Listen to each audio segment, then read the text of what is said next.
Nah, ini kenapa kita namakan batik kristalografi? Ini konsepnya adalah di mata kuliah aljabar.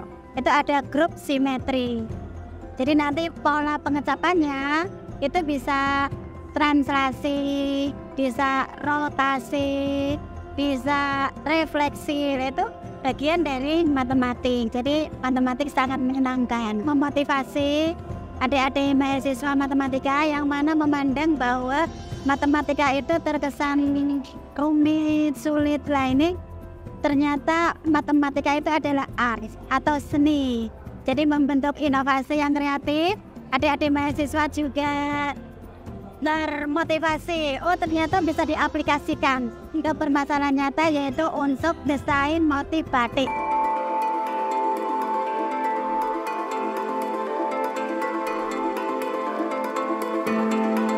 Ini sudah cukup lama kami bersama tim, saya sendiri Prof. Widawati, dan tim kami ada Dr. Kartono. Ini semuanya dari Departemen Matematika. Dulu awalnya ada yang untuk ubin, terus roster, dan sekarang kita merambah ke batik cap kristalografi dengan berbagai motif yang sangat luar biasa. Ini kita melibatkan sebanyak 40 mahasiswa.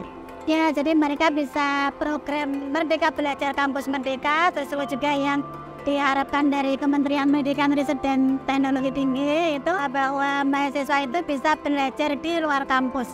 Jadi ini kami bekerja sama dengan Mitra Batik Nilotirto di Surakarta gitu. Kami yang mensupervisi, jadi yang tim dosen, ini kebetulan kami timnya juga cukup lengkap.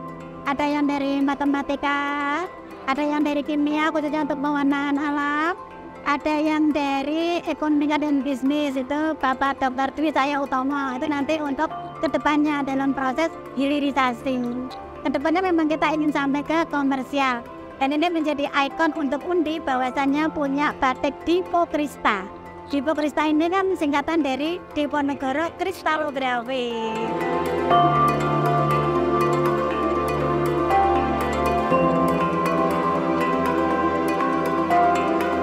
Nah, kalau yang motif saat ini kita ada 4, yaitu ada crop circle, ada bihani, ada krisma. Krisma itu singkatan kristalografi dan batima. Batima itu batik inovasi matematika.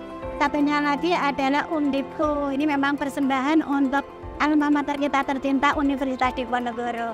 Namun dari keempat desain motif dasar itu kita bisa menciptakan ribuan pola atau corak dengan menggunakan transformasi tadi. Jadi tadi kan gini, itu namanya batik customize sesuai permintaan. Kalau misalnya ini polanya kan tertentu, itu boleh dinamakan oleh si pemesan atau customernya. Pak Rektor tadi pagi membuat kombinasi desain antara bihani itu bihani, lebah madu, kombinasi dengan krisma, dengan pengacapan, translasi, dan kombinasi dengan refleksi. Nah, itu nanti karena unik, tidak boleh ada yang menyamai. Nah, itu boleh dinamakan. Sebagai contoh tadi pagi adalah Jos Johan Dipokrista. Nanti khusus yang warna dan desain tadi beliau praktek langsung. Nanti kita buat batiknya. Ini misalnya yang tadi krisma. Ini kan konsepnya ini ada lingkaran dengan jari-jari yang berbeda. Nah, terus ini tadi uniknya adalah konektivitas antara ini misalnya pengecapan 1, pengecapan 2. Ini kalau kayak gini ini tadi namanya translasi vertikal. Tadi juga sama, ini yang bihani, ini juga pola awalnya itu juga dari lingkaran ya Pak ya. Tadi menyambung. Misalnya ini pusat misalnya, lingkaran begini. Nanti dibalik misalnya yang begini gitu. Ini yang semuanya itu dari pola-pola geometris. Nah, itu kan di berbahasa dulu kan di persawahan. Itu tiba-tiba pagi hari kan ada pola.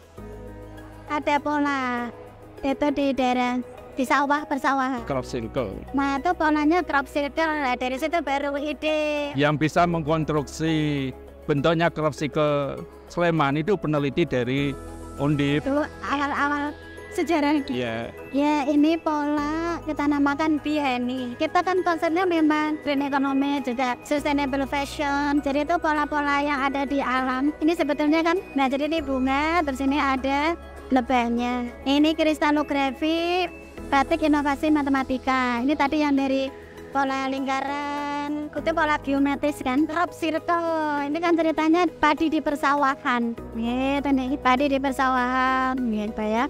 Ini yang crop circle. Ini undipku atau Dipokrista. Punya ciri khas juga Semarangan. Semarangan itu kan ada daun asem.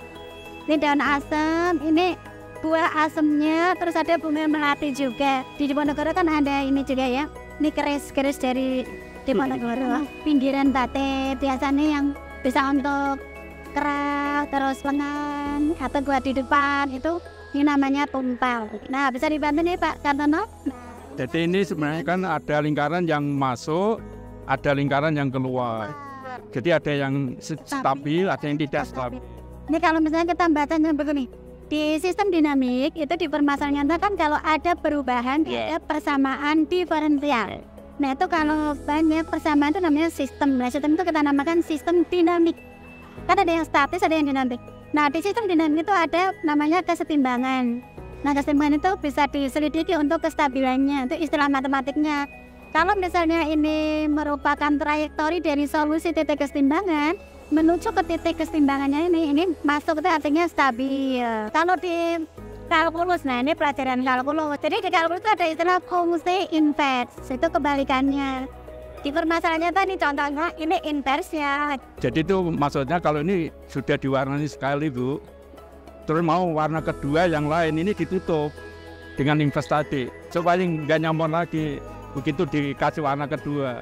Nah pengembangan kedepannya memang kami berharap nanti diversifikasi lagi untuk pola desainnya dan juga untuk komersialisasi, itu yang kami inginkan bersama. Jadi sesuai dari visi Universitas Diponegoro maupun Fakultas Sains dan Matematika, bahwasannya hasil-hasil desain dari para dosennya itu bisa dikomersialkan. Pesan untuk seluruh sivitas akademika Undip dan juga untuk seluruh masyarakat, bahwasannya matematik is fun, matematik is art, matematik is money.